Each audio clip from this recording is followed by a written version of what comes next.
vamos a tener una presentación sobre el tema que es muy importante para el Banco de México, que es la autonomía, y les tenemos una presentación. Entonces voy a dejar la pantalla para que ustedes puedan ver las láminas y vamos a comenzar. Muchas gracias.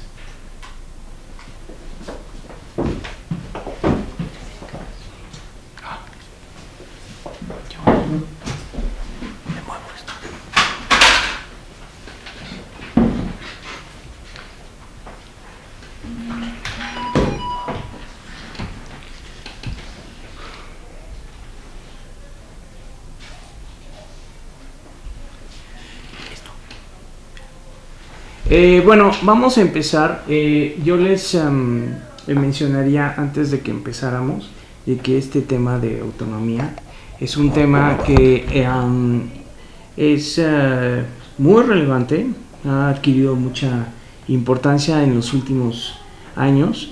De hecho, tanto los hacedores de política monetaria como los participantes del mercado han estado atentos a los cambios que han tenido los bancos centrales. Hoy en día los bancos centrales tienen muchos reflectores, son como si fueran una especie como de rockstar. Eso es porque sus decisiones tienen una trascendencia pues a toda la población, a los ingresos que tiene la población en general. Entonces es de ahí que pues hoy en día la población pues tiene sus ojos puestos en la parte de los bancos centrales.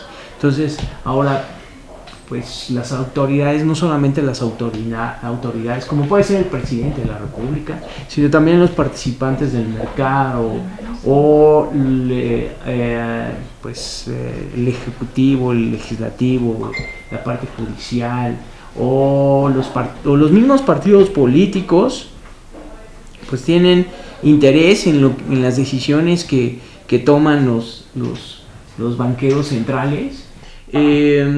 También le importa a la banca que es un importante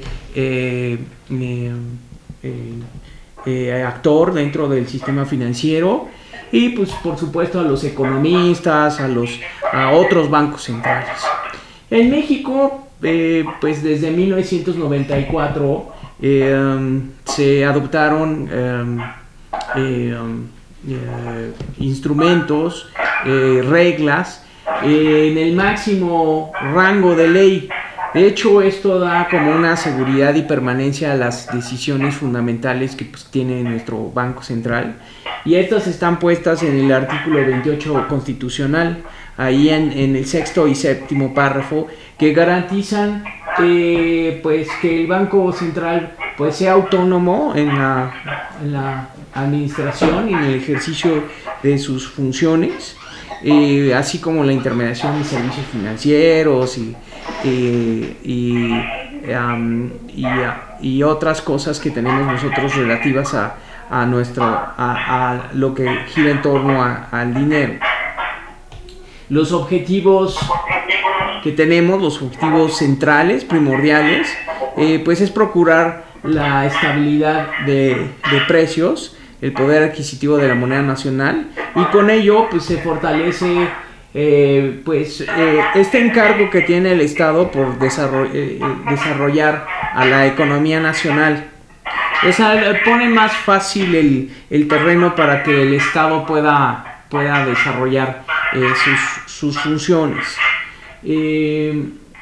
También es importante señalar, y esto es muy importante en este sentido por todos estos periodos que tuvimos de inflación en el pasado, que nuestra máxima ley tiene terminantemente prohibido que pues cualquier autoridad pueda ordenarle al Banco Central pues que le conceda financiamiento.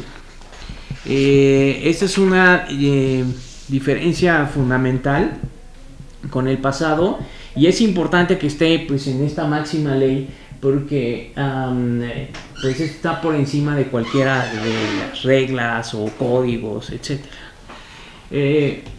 Ahora, las tareas que nosotros hacemos en el Banco de México pues tienen que hacerse con extremada cautela. Nosotros tenemos encargos de la ley, mandatos de la ley, que nos permiten que tengamos una visión de largo plazo, a diferencia que la pueda tener nosotros vemos una administración que fue electa de manera democrática, pero tiene un horizonte de tiempo de mediano corto plazo, en este caso, en el caso de México, de 6 años.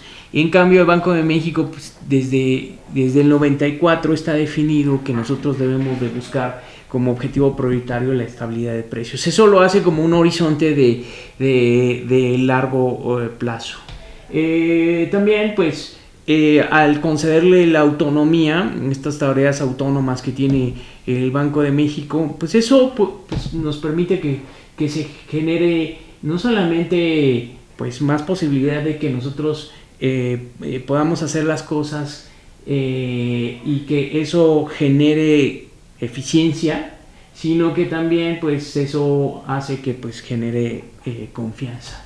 De hecho, les quisiera mostrar aquí que un diagrama, es un diagrama en el cual hay una conexión entre lo que es la autonomía, la transparencia y la rendición de cuentas. La rendición de cuentas, pensando que es una parte de responsabilidad, que generan o integran como una trilogía, que esta trilogía que está relacionada, o sea, son tres características importantes que debemos de conservar, generan credibilidad, confianza, y con el tiempo, como si fuera una acumulación, pues generan reputación y prestigio. Esto es como que lo que hay que tener en cuenta en estas cosas. Ahora también, en el caso de México, nosotros vemos que a nivel mundial, pues un gran número de países avanzados, economías emergentes, países en desarrollo, más o menos como a partir de la década de los 70s, introdujeron una serie de reformas a sus bancos centrales, otorgándoles autonomía. De hecho, más o menos, para que ustedes se den una idea, 3 de cada 4 reformas en bancos centrales en esa época, desde los 70s en el mundo, pues fueron dirigidas a fortalecer la autonomía. En el caso de México, nosotros sabemos que esta autonomía es indispensable básicamente por 3 razones. La primera, y que probablemente es la más importante, es que la autonomía funciona como un dique contra los costos que pueda provocar la inflación. Ustedes pueden recordar que la inflación genera costos importantes, significativos a la sociedad. Uno de ellos es que provoca errores en las decisiones económicas. Segundo es que nosotros no podemos, o nos resulta más difícil planear en el largo plazo. Un tercero importante es que la inflación es muy injusta y afecta a los que menos tienen, porque es regularmente la población que tiene menos recursos. No puede protegerse contra los costos de la inflación con productos financieros que les den tasas de interés que los logre compensar contra los costos de la inflación. Y cuarto es que pues las veces que México se ha metido en problemas de inflación coincide con las veces que nos hemos metido en problemas con nuestro sistema financiero, porque la inflación desalienta el ahorro y también coincide con las veces que nos hemos metido en problemas con nuestra actividad económica, porque la inflación desalienta a la inversión. Entonces, básicamente son los costos que genera la inflación, y esto es importante porque la autonomía, pues, al funcionar como este dique que hace más difícil que surja la inflación. Esto es importante no solamente cuando la inflación es alta, sino también cuando la inflación es relativamente baja. Eso también hay que tomarlo en cuenta para que nosotros sigamos. Nosotros actualmente en México tenemos inflaciones relativamente bajas, De hecho, estamos en la última lectura es de 3%, y eso es una inflación relativamente baja. Entonces, estos costos hay que tenerlos en cuenta aun cuando nos encontremos en ese escenario. La segunda razón por la cual es indispensable la autonomía del Banco de México es que, a pesar de que los rigurosos controles externos e internos que se han establecido en los últimos años, México presenta cierta debilidad en su entorno institucional, que lo hace vulnerable a tensiones políticas. Nosotros podemos imaginarnos que los objetivos del gobierno y los del Banco Central, del Banco de México, podrían entrar en conflicto porque son de distinta naturaleza. O sea, el Banco de México tiene encargado ciertas tareas encargado por la ley muy específicas, y en cambio el gobierno pues tiene como que cumplir ciertas promesas electorales, y además tiene funciones que cumplir. Entonces estas pueden entrar en conflicto porque también pueden tanto el gobierno como el Banco Central pues se manejan en horizontes distintos de tiempo. Yo les decía al principio que, por ejemplo, el Banco Central tiene un horizonte de tiempo de largo plazo, mientras que un gobierno tiene un horizonte de tiempo de corto o mediano plazo. Entonces, muchas veces el Banco de México, pues, al tener esta visión de largo plazo, puede introducir ciertas medidas que puedan entrar en conflicto con las promesas o las intenciones que puede tener un gobierno. Entonces, es por eso que pues la autonomía pues limita esta posible confrontación entre el gobierno y el Banco Central. La tercera y última razón es que hay que señalar que el contexto en que se desempeña el Banco de México pues es distinto al de los países avanzados. Por ejemplo, es que los países avanzados pues han disfrutado o han tenido una fase de estabilidad de precios con una historia mucho más larga que la que tiene, por ejemplo, el Banco de México. El Banco de México apenas está en una fase de converger hacia la estabilidad de precios, y muchos países avanzados llevan muchísimo tiempo en un entorno de estabilidad de precios. Entonces, eso hace que nuestro margen de maniobra sea menor. Nosotros tenemos que ser muy cuidadosos con lo que hacemos, y los países avanzados tienen un ligero o un mayor grado de libertad para manejarse. También el Banco de México, a diferencia de los países de los bancos centrales de países avanzados, pues no tuvo que agotar la efectividad de sus políticas, de su política monetaria, o sea, al aplicar estas políticas llamadas no convencionales, es decir, que no tuvo que llevar su tasa de interés de referencia a cero. Lo mínimo que tuvimos nosotros en los últimos años fue 3%, y tampoco tuvo que instrumentar medidas de estímulo monetario cuantitativo, es decir, que el Banco Central o el Banco de México no tuvo que salir como una especie de compras a comprar papel, ¿no? Tampoco y menos nosotros tuvimos que aplicar tasas de interés negativas. Todas estas cosas de estas políticas no convencionales pues han hecho que los bancos centrales, sobre todo de los países avanzados, se hayan sobrepasado lo que usualmente los observadores de la banca central piensan que es lo que debe de hacer un banco central. Entonces, estas políticas no convencionales muchas veces han tenido un papel más de política fiscal que de política monetaria. Entonces eso ha hecho que se hayan surgido ciertos cuestionamientos. En el caso del Banco de México, pues nosotros no hemos llegado hasta allá. nosotros hemos tenido una política bastante convencional. Sin embargo, pues el Banco de México pues debe de estar alerta, porque hoy en día pues la autonomía pues ha estado sujeta a muchísimos debates a nivel mundial, o sea, entre los propios bancos centrales, la academia, la prensa, los gobiernos, y pues han surgido pues estos viejos cuestionamientos que, por ejemplo, que estos cuerpos colegiados que tenemos en los bancos centrales, como son la Junta de Gobierno, que no surgieron o no son funcionarios electos, o sea, no surgieron de una manera democrática, sino son simplemente funcionarios que son decididos de manera interna, y además que su manera de auditarlos pues está limitada. Muchas veces la permanencia en el cargo no depende de la evaluación de su desempeño.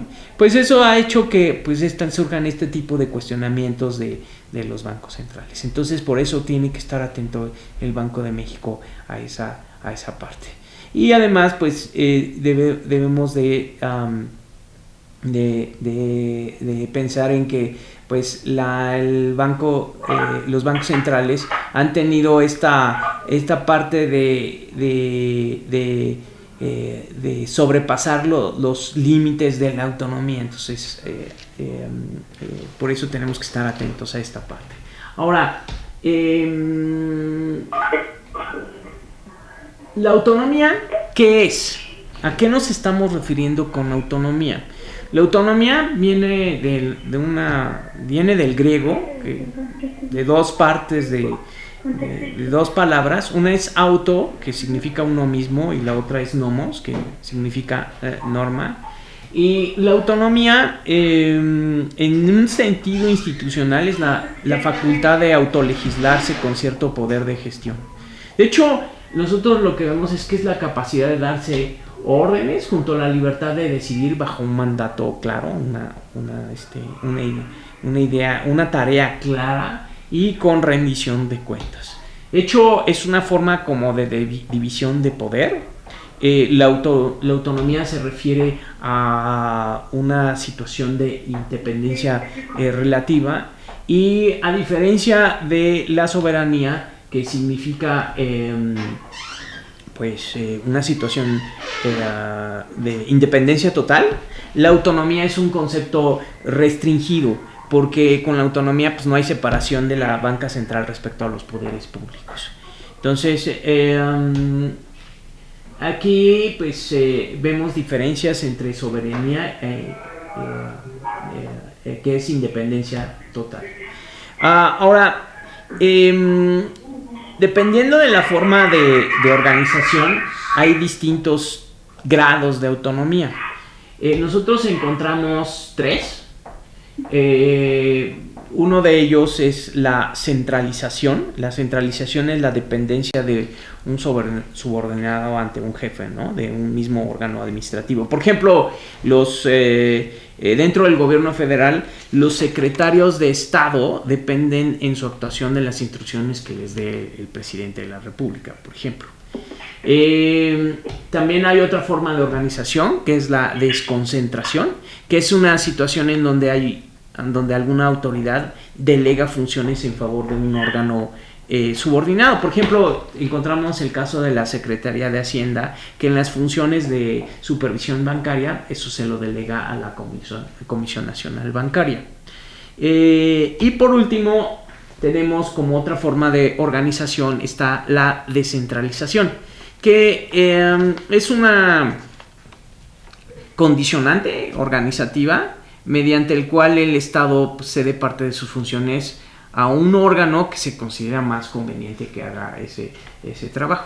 Entonces nosotros hablamos de dos tipos de descentralización. Una de ellas es la territorial, y podríamos aquí pensar que la parte territorial es como la de los estados, los municipios, y tenemos a la funcional.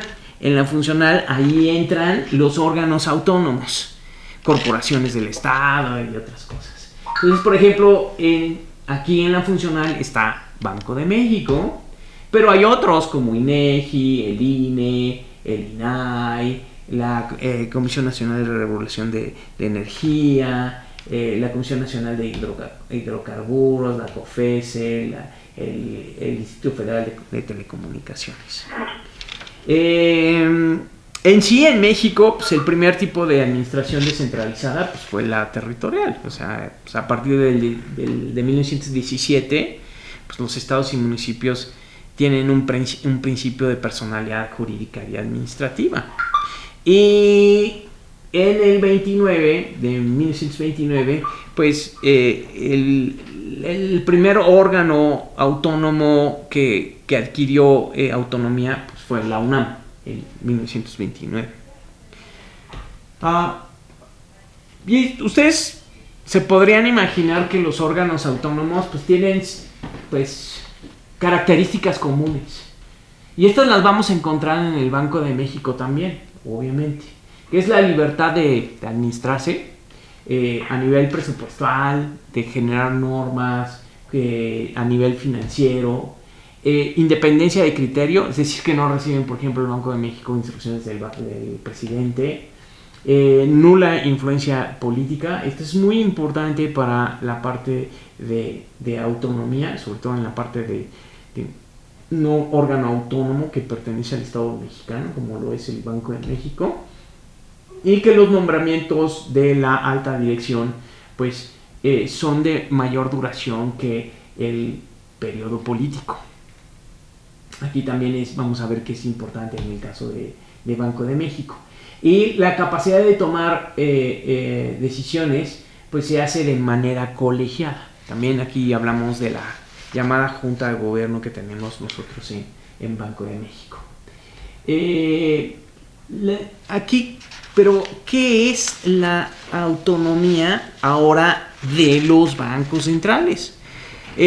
Nosotros sabemos que los bancos centrales pues, han estado sometidos a una continua evolución, y esa evolución pues, responde a factores económicos, políticos, ideológicos, y de ahí pues que no puede resultar sorprendente que pues también la autonomía ha estado cambiando, y que nosotros vemos que alrededor del mundo pues hay distintos grados de autonomía, de independencia. En principio, nosotros podríamos decir que los elementos de la autonomía se desprenden de la ley, pero no todas las contingencias relacionadas a la autonomía están contempladas en la ley. Eso no es posible. Entonces, como no es posible y sabemos que la ley pues desempeña un papel que tiene cierto límite en las operaciones de los bancos centrales, debido a que pues, los bancos centrales pues, están también habitando en un mundo de política. Entonces, por ello es importante pues tomar en consideración todas las interacciones que tiene el Banco Central con el gobierno en el campo de autonomía. Entonces, la literatura de banca central pues nos brinda distintas definiciones de lo que es autonomía, que típicamente están orientadas en la parte de cuánto influyen en términos políticos o económicos, o están refiriéndose a alguna área como la monetaria o la financiera. Aquí nosotros vemos que la autonomía en su sentido más amplio tiene dos dimensiones, por eso les pongo aquí que es un concepto bidimensional y además transversal porque atraviesa varios factores. En cierto sentido, la primera dimensión es la libertad que tiene el Banco de México pues, de elegir pues, qué instrumentos va a aplicar, qué objetivos va a tener para alcanzar lo que se conoce como estabilidad monetaria, que sería la estabilidad de precios, que nos ayuda también en la parte de la estabilidad de tipo de cambio, y la estabilidad financiera. La estabilidad financiera se refiere a la estabilidad del sistema financiero, la estabilidad del sistema de pagos, que en pocas palabras es la forma en la cual el Banco de México trata de supervisar y poner reglas para que el sistema financiero sea resiliente a los cambios que pueda sufrir la economía y que el sistema financiero esté en continua o operación.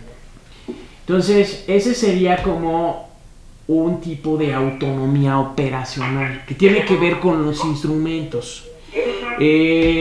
Tenemos otro tipo de dimensión, que es la dimensión jurídica, que tiene que ver con las leyes.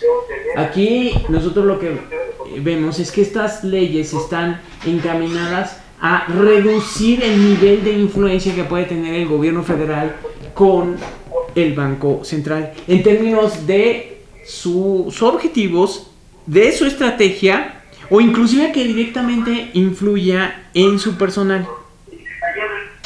En el caso de que esta sería la jurídica, en el caso de México, nosotros vemos que hay un mosaico como de autonomías. De hecho, podríamos definir como que el Banco de México tiene como de estas dos dimensiones 10 factores o 10 características clave de su autonomía, 5 que son jurídicas y 5 que son operacionales. De hecho, les podría poner algunos ejemplos a lo que me refiero. Por ejemplo, del lado operacional, podríamos decir que en ningún caso el gobierno puede ordenarle al Banco de México concederle financiamiento. Sería como operacional, o sea, en nuestras operaciones no podemos hacer eso, hay una regla que lo impide. O, por ejemplo, que existen los mecanismos de liquidez en el muy corto plazo para que el gobierno, nosotros tenemos una cuenta con el gobierno, para que el gobierno pues tenga acceso a cierto monto, que sea un monto que sea que lo pueda usar el gobierno, pero sería un monto que solamente se usa para emergencias, y además pues tiene es un financiamiento de muy corto plazo, y que si no lo cubre, entonces eso sea convertible en valores gubernamentales. Entonces está definido en la parte operacional. Otra cosa que tenemos en la parte operacional es que la tasa de interés de referencia pues es determinada por el Banco de México. O que el objetivo de inflación, por ejemplo, este marco operacional que nosotros tenemos, que nosotros llamamos metas de inflación, pues es fijado por el Banco de México. O que la política cambiaria está determinada en una comisión que se llama Comisión de Cambio, que está integrada por el gobierno del Banco de México. En la parte jurídica, pues para reducir esta nula intervención que pueda tener el gobierno, pues tenemos una forma en la cual nosotros, por ejemplo, tenemos a una junta de gobierno que está integrada por el gobernador y 4 subgobernadores, en las cuales sus nombramientos son propuestas que hace el presidente y que tienen que ser aprobadas por el Senado o la Comisión Permanente. Además, la duración del cargo es una duración que es ligeramente superior a la que puede tener la administración, y además son nombramientos escalados para poder protegerse con los vaivenes que puedan sufrir el mismo ambiente político. También tenemos reglas en las cuales los representantes del gobierno pues sí pueden acudir a la junta de gobierno. De hecho, acude el secretario de Hacienda junto con el subsecretario del ramo, pero ellos tienen una etiqueta como si fueran testigos de esa reunión. Pueden dar su opinión, pero no tienen voto. Y además no hay representantes gubernamentales en la misma formulación de la política monetaria. También están definidas claramente las cualidades necesarias para ser un miembro de la Junta de Gobierno. Por ejemplo, un requisito para ser miembro de la Junta de Gobierno es que hay un máximo de edad. Este máximo de edad es de 65 años de edad, y únicamente ciudadanos mexicanos pueden ser miembros de la Junta de Gobierno y tener prestigio en materia monetaria, o sea, haber ocupado algún puesto en alguna institución financiera. Cabe notar que pues, este último requisito del prestigio en materia monetaria, no es necesario para la designación de 2 de los 5 miembros que tiene la Junta de Gobierno. Entonces pueden provenir de la academia. Eso para que la Junta de Gobierno dé la posibilidad de tener miembros externos al sistema financiero. También la ley define si hay vacantes, los motivos por los cuales hay remoción de los miembros de la Junta, etcétera. E inclusive existen arreglos institucionales en caso de que surja un conflicto entre el Banco de México y el gobierno. Ahora, el Banco de México, yo les decía de esta trilogía en la cual pues, existe la autonomía, la transparencia y la rendición de cuentas. En esta rendición de cuentas,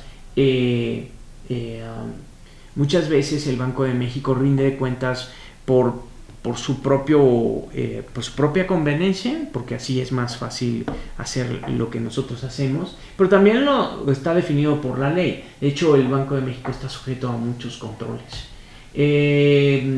Nosotros informamos y explicamos cómo conducimos nuestras políticas a la sociedad civil, obviamente, que es a final de cuentas nuestro principal cliente, y también lo hacemos con el presidente y el Congreso. Y además estamos sujetos a una amplia gama de controles internos y externos en la parte legal y en la parte administrativa. O sea, por ejemplo, en la administración de las reservas internacionales, nosotros tenemos controles en los cuales nos auditan de manera externa, y también tenemos auditorías de manera interna. Transparentar, también les decía que es parte de esta trilogía para poder dar esta confianza, y nosotros transparentamos primero porque nos los manda la ley, o sea, también es un principio constitucional de máxima publicidad. Tenemos que garantizar el derecho de acceso a la información. Hay una ley que nos obliga a darle acceso a la población en general, y también debemos de proteger los datos personales.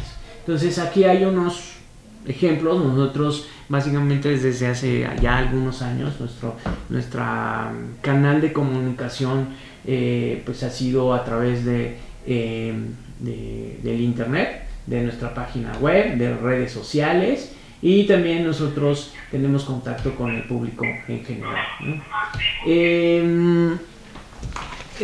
Bueno, nada más como conclusión, yo les diría que pues la autonomía de Banco de México pues funciona como una salvaguarda contra la inflación. Sabemos que la inflación pues tiene este carácter de eterno, o sea, lo llamamos como una lucha eterna contra la inflación, y en el caso de México pues el banco está en vías de consolidar la convergencia al objetivo permanente, que nosotros lo definimos como 3%, y sabemos que la autonomía pues del Banco de México pues no solamente es decisiva e importante para la estabilidad de precios, sino también la requiere la estabilidad financiera. Sabemos que pues las autoridades de regulación y supervisión del sistema financiero pues requieren la suficiente libertad, los suficientes grados de libertad para evitar que se emitan disposiciones que estén enfocadas en el corto plazo o que sean poco efectivas.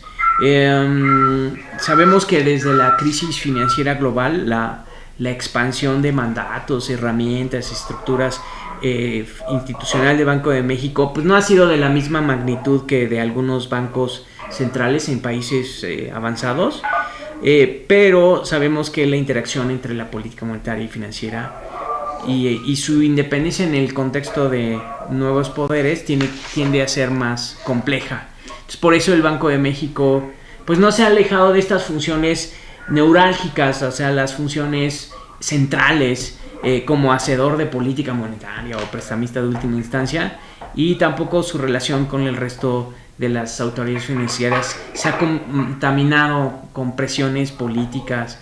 Y a nivel técnico, nosotros tenemos un muy adecuado diálogo fluido con el gobierno federal. Esto ha permitido pues, que la serie de regulaciones y la supervisión del sistema financiero pues sea un verdadero foro de coordinación. Eso lo tenemos en el Consejo de Estabilidad del Sistema Financiero, que está funcionando desde el 2010.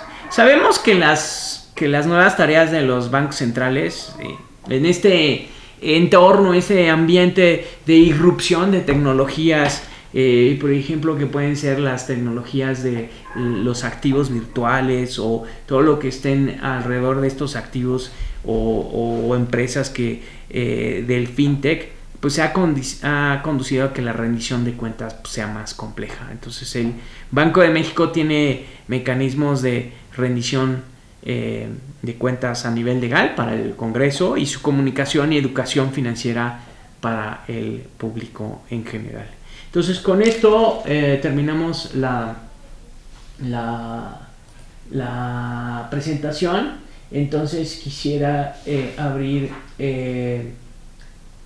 la participación a los chicos que quieran hablar y preguntar. Aquí hay una pregunta. Si pueden abrir sus micrófonos, yo se los voy a abrir. Nada más creo que ahí hay la forma de ponerle ahí, levantar la mano para sus preguntas. ¿Tienen alguna pregunta? También tenemos un chat.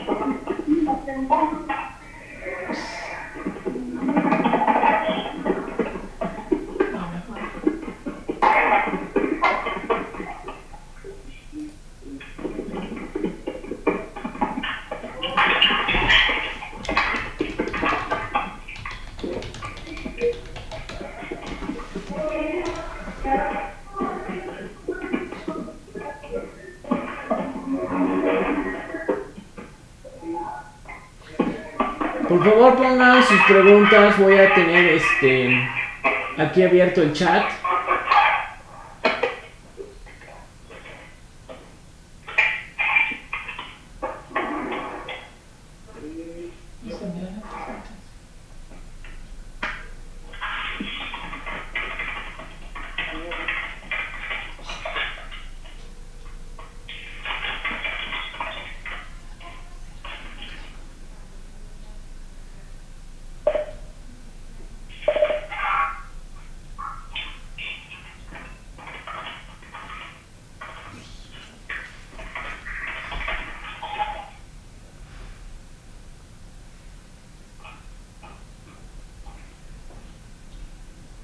¿Pueden escribir sus preguntas en el chat?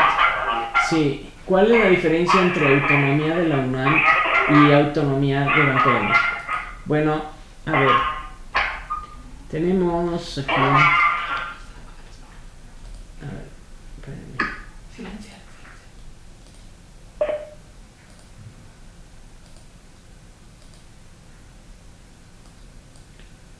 Voy a poner... ¿Ya no te escuchas tú? Sí, yo sí, ¿no? Quiero organizar la cámara. A ver.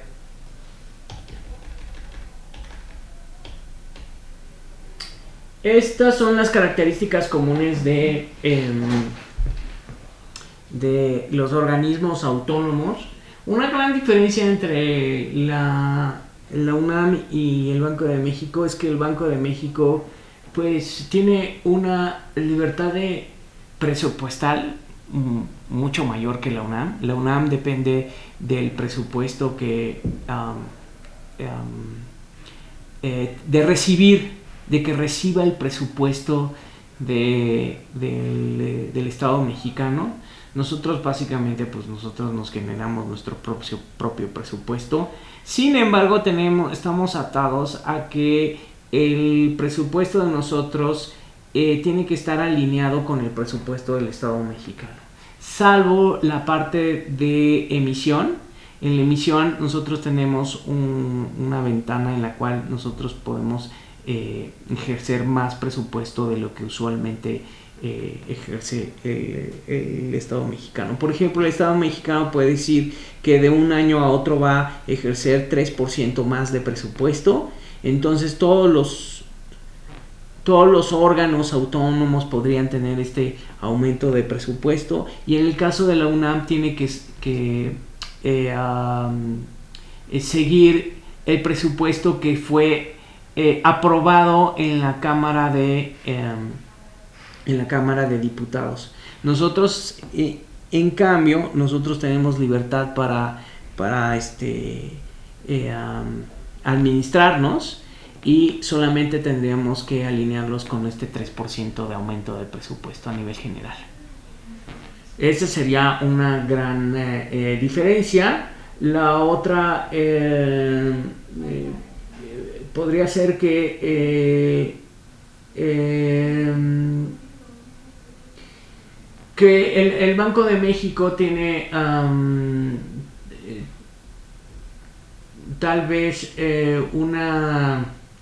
un nivel de influencia política en la práctica un poco más cercano que la UNAM, pero básicamente pues son diferencias mínimas que se tienen entre los órganos autónomos. A ver, voy a poner otra pregunta.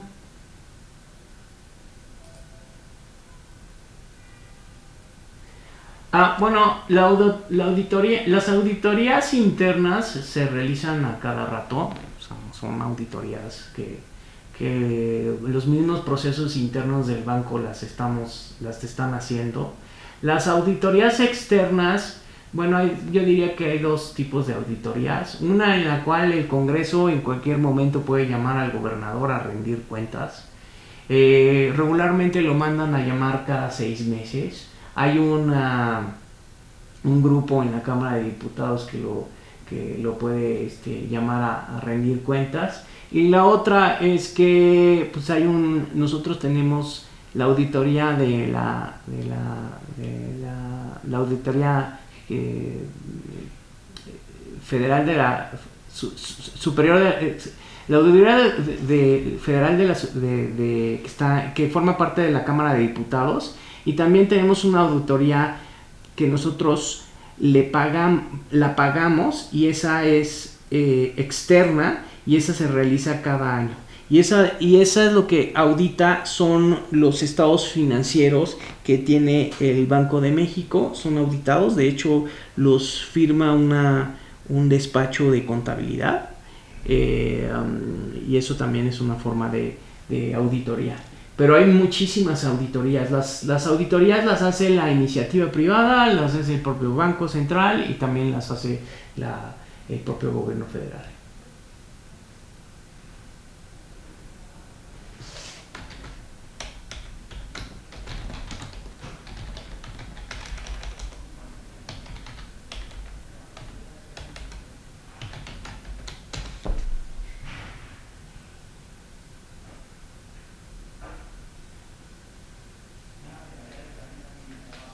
¿Tienen otra pregunta?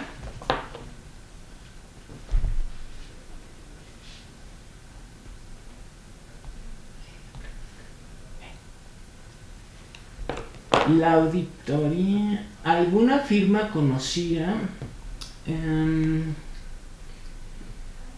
Hay aquí en la web, déjenme ver.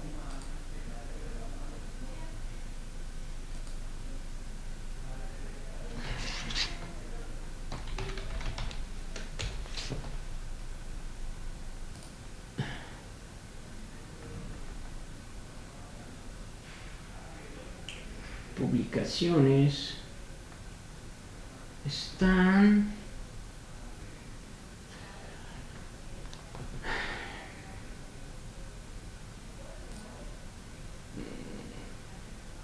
A ver, espérenme.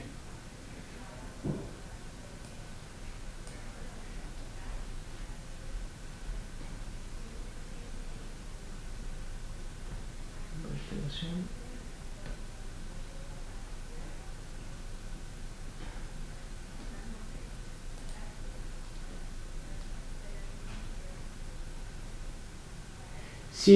Sí son despachos conocidos, ¿eh?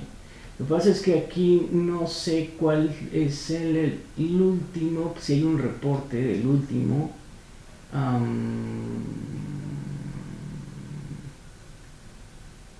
Pero eso se los mandamos nosotros, porque ahorita vamos a perder tiempo aquí buscándolo.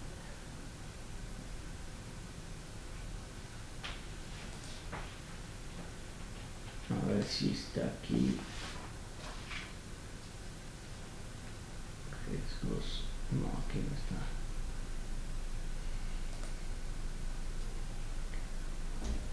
No, esas se las debo.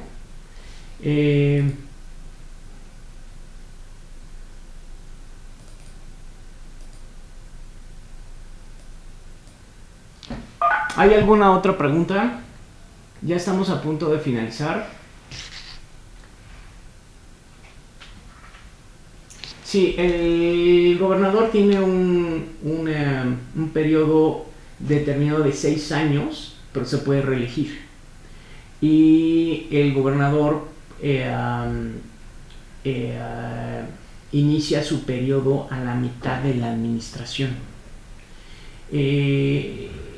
Por ejemplo, el gobernador actual, su periodo va a terminar en el 2021, en diciembre de 2021, y el presidente en turno tiene que mandar una propuesta al Senado de la República para mandar un candidato para que el Senado lo pueda aprobar.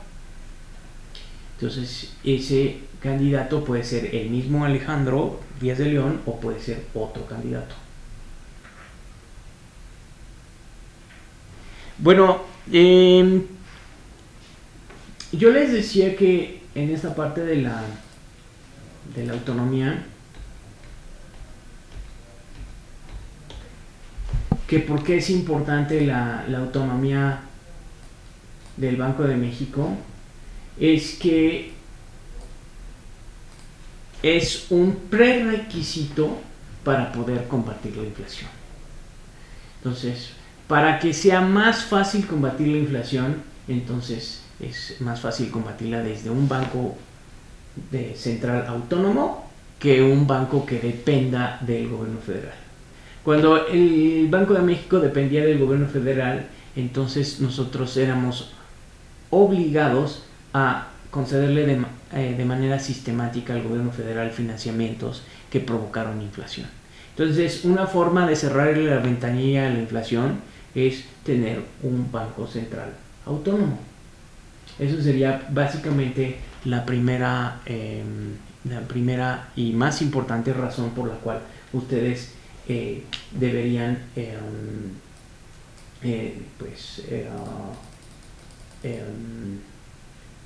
conocer la parte de autonomía. Sí, aquí nos contestan que la dictaminación de los estados financieros de 2018 fue de Ernst & Young. Y aquí está la publicación. Ahorita va a aparecer para los que quieran ver el documento. Es este.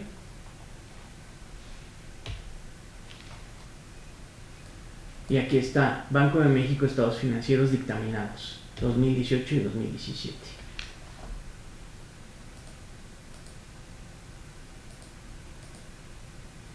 Y aquí están la firma, los responsables. Aquí está. Entonces, esto es público y lo pueden consultar.